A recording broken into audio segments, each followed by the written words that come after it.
Presiden Joko Widodo memberikan respons atas bergabungnya Partai Golkar dan Partai Amanat Nasional untuk mendukung Prabowo Subianto sebagai bakal calon presiden di Pilpres 2024. Menurut Jokowi, perkembangan sikap tersebut merupakan urusan masing-masing partai politik. Saat ditanya soal apakah ada komunikasi dari 4 ketua umum parpol tersebut kepada dirinya, Jokowi menjawab tidak. Dalam kesempatan tersebut, Jokowi juga menegaskan koalisi pendukung pemerintah tetap solid meski perkembangan dukungan parpol kepada bakal capres semakin dinamis. Kepala negara juga menegaskan posisi menteri-menteri dalam kabinetnya tetap aman meski parpol semakin dinamis terkait dukungan terhadap bakal capres.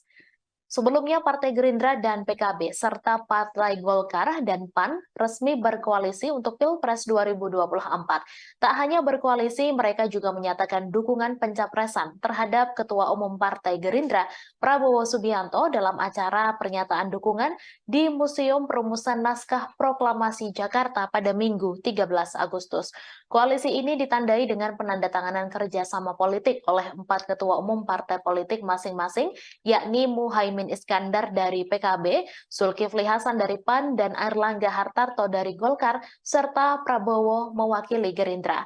Dalam pidatonya, Ketua Umum Partai Golkar Airlangga Hartarto mengatakan Prabowo adalah sosok yang tepat untuk menjemput cita-cita Indonesia menjadi negara maju dari segi ekonomi. Kemudian Ketua Umum PAN Zulkifli Hasan menyampaikan pandangan serupa. Ia bahkan menyinggung soal riwayat PAN yang setia mendukung Prabowo sejak Pilpres 2014.